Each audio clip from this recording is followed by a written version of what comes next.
জাতি নাই, মোৰ কোনো ধৰ্ম নাই, মোৰ কোনো ভগৱান নাই।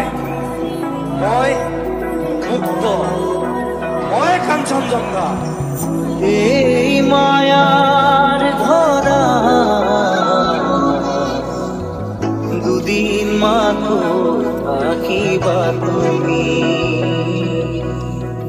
জীবন গড়ে গো নিবলে এককে পাবা তুমি। দূর দূরণিত থাকিলেও